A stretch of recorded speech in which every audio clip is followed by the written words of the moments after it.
حافظوں کو کنکیوں سے نہ دیکھیں، حافظوں کو برا نہ سمجھیں. دنیا میں سب سے اعلیٰ ڈگری اگر کسی کے پاس ہے تو وہ حافظ کی ڈگری ہے. میں نہیں کہہ رہا، آپ کا رب کہہ رہا ہے، اور یہ ڈگری رب نے دیا ہے، ہم نے نہیں دیا ہے. ابھی ہم نے آیت پڑھی اِنَّا نَحْنُ نَزَّلْنَا الذِّكْرَ وَإِنَّا لَهُ لَحَافِظُونَ. بے شک ہم نے قرآن کو نازل کیا ہے، ہم ہی حفاظت کریں گے. حافظون، اور حافظ کو کہا جاتا ہے حافظ جی، حفظ کرنے والے کو حافظ صاحب، یعنی حفظ کرنے والا. حافظ کا لقب رب کی جانب سے ملا. اسی لئے دنیا والوں، اگر آپ یہ سوچتے ہو کہ میرا بیٹا انجینئر ہے، میرا بیٹا ڈاکٹر ہے، میرا بیٹا اور بھی گریجویٹ ہے، یاد رکھ لینا حافظ کے سامنے آپ کے بیٹے کی وہ حیثیت نہیں ہے جو اس حافظ قرآن کی حیثیت ہے. رب نے اسے ڈگری دیا ہے، ان لوگوں نے اسے ڈگری نہیں دیا، انسانوں نے اسے لقب نہیں دیا، رب نے لقب دیا ہے. اور اعزاز سن لیجئے، حافظ کا اعزاز کیا ہے. اللہ نبی کریم صلی اللہ علیہ وسلم نے فرمایا خیرکم من تعلم القرآن وعلمہ، تم میں سب سے بہتر وہ انسان ہے جو قرآن پڑھتا ہے پڑھاتا ہے، جو قرآن سیکھتا ہے سکھاتا ہے. وہ زمین پر سب سے بہتر انسان اگر کوئی ہے وہ قرآن پڑھنے والا پڑھانے والا ہے. یہ کس نے کہا؟ ہمارے آپ کے نبی نے کہا. یہ نبی کا قول ہے، محمد عربی کا قول ہے کہ اس روئے زمین پر سب سے بہتر انسان قرآن پڑھنے والا اور پڑھانے والا ہے. آپ سمجھئے ہم اور آپ کس کو بہتر سمجھتے ہیں؟ جن کے پاس اعلیٰ ڈگری ہو، جن کے پاس یونیورسٹی کی ڈگری ہو، جن کے پاس پی ایچ ڈی کی ڈگری ہو، اور اگر وہ لندن سے پڑھ کے آ جائے، کیمبرج سے پڑھ کے آ جائے، آکسفورڈ سے پڑھ کے آ جائے، فیصل یونیورسٹی ریاض سے پڑھ کے آ جائے، تو ہم لوگ سمجھتے ہیں کہ پڑھا لکھا یہی ہے. لیکن رب نے کہا ہے اور رب کے لاڈلے حبیب نے کہا ہے کہ حافظ قرآن سے بڑھ کر کوئی ہوئے زمین پر بہتر نہیں ہے.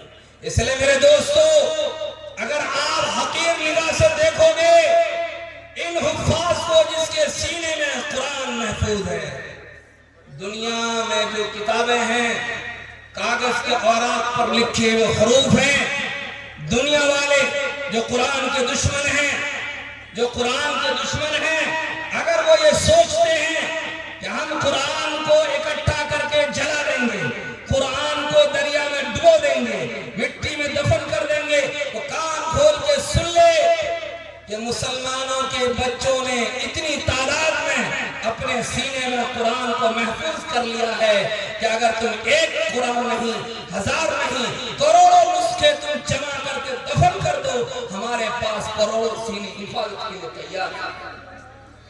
میرے بھائیو بزرگوں، اسی لیے آپ کبھی حفاظ کو نیچی نگاہ سے نہ دیکھیں، آپ انہیں عزت دیں. رب نے عزت دیا ہے، ہم نے عزت نہیں دیا. اگر آپ عزت دیں گے اللہ آپ کو مقام دے گا. یہ رتبہ رب نے دیا.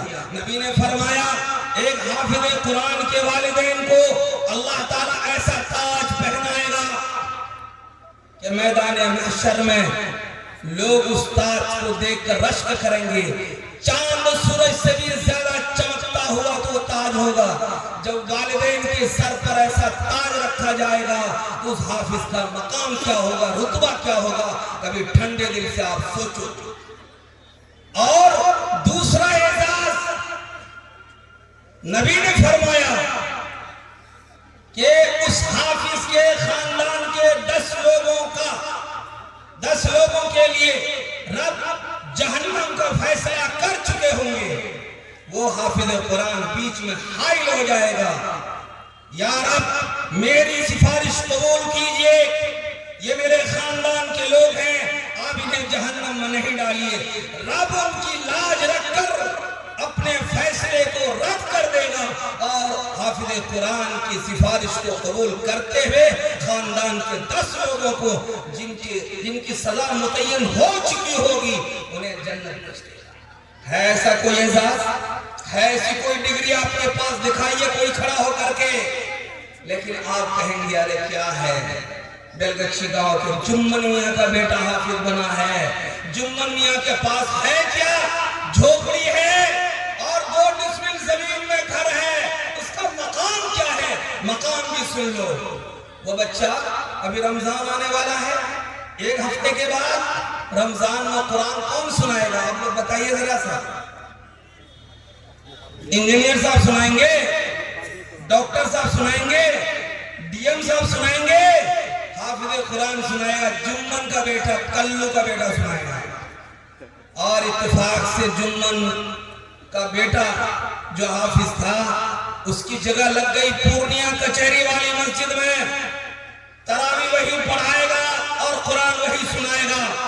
کچہری والی مسجد میں کون لوگ سنیں گے اس کے پیچھے، ڈی ایم صاحب، کلکٹر صاحب، ایس پی صاحب، ڈی ایس پی صاحب، جج اور وکیل۔ جمن کا بیٹا، کلو کا بیٹا، جن کو آپ حقیر نگاہ سے دیکھتے ہیں، جن کو آپ بھاؤ نہیں دیتے، جن کی آپ عزت نہیں کرتے، وہ 1 ہفتے کے بعد جب نماز پڑھانے جائے گا تو اس کے پیچھے بڑے بڑے عہدیداران، بڑی بڑی ڈگریوں والے وہ کان پکڑ کے اٹھیں گے بیٹھیں گے، ہاتھ لے جائے گا کان پہ وہ بھی لے جائیں گے، رکوع کرے گا وہ بھی کریں گے، سجدہ کرے گا وہ بھی کریں گے، لیکن کوئی بھی اللہ کا بندہ یہ نہیں کہے گا کہ میری ڈگری اعلیٰ ہے، میری تعلیم اس سے افضل ہے، لہذا میں نماز ان کے پیچھے نہیں پڑھوں گا، کہے گا کوئی؟ نہیں کہے گا۔ اللہ نے یہ مقام دیا ہے، بڑے بڑے عہدیدار کو اس کے سامنے جھکاتا ہے، اٹھاتا ہے اور بٹھاتا ہے، اس لیے دنیا والوں کبھی حفاظ کو حقیر نگاہ سے نہ دیکھیں۔ اور ایک بات یاد رکھیے، لوگ کہتے ہیں، میرا ٹائم ہو چکا ہے، لوگ کہتے ہیں کہ حافظ بنا کے کیا کرو گے، عالم بنا کے کیا کرو گے، مسجد کا امام بنے گا، مؤذن بنے گا، 5000 کمائے گا، اس سے آگے کیا کر سکے گا۔ یاد رکھو اللہ کے جانب سے وہ اعزاز ملا ہے حافظ قرآن کو، اگر وہ امام بن گیا، دنیا میں امام آگے ہوتا ہے کہ پیچھے ہوتا ہے؟ 5 وقت نماز اگر آپ پڑھتے امام آگے، عید کی نماز پڑھتے امام آگے، جنازے کی نماز پڑھتے امام آگے۔ جب اللہ نے امام کو دنیا والوں کے سامنے آگے کر دیا ہے، آخرت میں بھی اللہ اسے آگے رکھے گا، پیچھے نہیں رکھے گا۔ اس لیے جو لوگ اپنے حفاظ سے، اپنے ائمہ سے بغض رکھتے ہیں، حسد کرتے ہیں، وہ کان کھول کر سن لیں، اللہ نے اسے دنیا میں آگے مقام دیا ہے، آخرت میں بھی آگے ہی رکھے گا، اسے ذلیل نہیں کرے گا، اسے رسوا نہیں کرے گا، اسے عذاب نہیں دے گا۔ یہ اللہ کی ذات پر ہمیں مکمل یقین اور بھروسہ ہے۔ اس لیے میرے بھائیوں، حقیر نہ سمجھنا، ایک حدیث کا ٹکڑا ہے یا پوری حدیث ہے، اس کا ترجمہ کر کے میں بات ختم کروں۔ اللہ کے رسول نے فرمایا اغدو عالما او متعلما او مستمعا او محبا، 4 میں سے کسی ایک میں آپ داخل ہو جانا۔ عالم بن جاؤ، اگر عالم نہیں بن سکتے تو علم حاصل کرنے والا بن جاؤ، طالب علم بن جاؤ، دین سیکھنے والا بن جاؤ۔ اگر وہ بھی نہیں کر سکتے تو علماء کی بات سننے والا بن جاؤ، علماء کی بات سننے والا بن جاؤ۔ اگر وہ بھی فرصت نہیں ہے آپ کے پاس، اور محبت، علماء سے، حفاظ سے، ائمہ سے محبت کرنے والا بن جاؤ۔ یہ 4 میں سے کسی میں آپ داخل ہو جاؤ، شامل ہو جاؤ۔ اگر آپ ہم خیر چاہتے ہو، یہ 4 میں سے کسی ایک قسم میں داخل ہو جاؤ، عالم بن جاؤ، متعلم بن جاؤ، علماء کی بات سننے والا بن جاؤ، یا علماء سے محبت کرنے والا بن جاؤ۔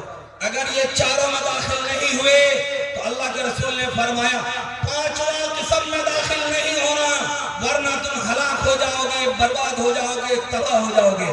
5واں کیا ہے؟ بغض نہ رکھنا، حسد نہ کرنا، ورنہ تم تباہ ہو جاؤ گے۔ اور جو بھی شخص علماء سے، حفاظ سے، ائمہ سے، جو آپ کے رہنما، رہبر ہیں، قائد ہیں، جن سے آپ مسائل سیکھتے ہیں، جن کے سامنے قرآن سنتے، سناتے، پڑھتے، پڑھاتے ہیں، اور جن سے آپ مسائل سیکھتے ہیں، اگر آپ بغض رکھیں گے 7 نسل تک اللہ تعالیٰ اس کے گھر میں کبھی عالم پیدا نہیں کرے گا۔ یہ لکھ لو پتھر پر۔ اگر آپ علماء سے، حفاظ سے، ائمہ سے محبت اللہ کی ذات سے مجھے اعتماد اور بھروسہ ہے، اللہ کی ذات سے امید ہے کہ آپ کے نسل میں اللہ تعالیٰ ایسا عالم پیدا کرے گا جو پورے علاقے کے لیے ہدایت کا ذریعہ بنے گا، پورے علاقے میں آپ کے خاندان کا نام روشن کرے گا اور اس کرسی کا مالک ہوگا، اور ایک دن آپ کا بچہ بھی لاکھوں کی بھیڑ میں اسی طرح بولے گا جس طرح دوسرے کے بچے بولتے ہیں آپ کے سامنے۔ انشاءاللہ کریں گے، عزت کریں گے، احترام کریں گے، ہاتھ اٹھا کے بتائیے احترام کریں گے، صرف رمضان میں کریں گے، عید کے بعد نہیں کریں گے، عید کے بعد نہیں کریں گے، صرف رمضان میں۔ حافظ جی انڈا کھا لو، حافظ جی بسکٹ کھا لو، حافظ جی مٹھائی لے آؤ، حافظ جی چٹائی لے آؤ، نہیں، رمضان کے بعد بھی اسی طرح عزت کیجئے جس طرح رمضان کا عزت کرتے ہیں، کبھی دودھ لے کے، کبھی مٹھائی لے کے، کبھی انڈا لے کے، کبھی بسکٹ لے کے۔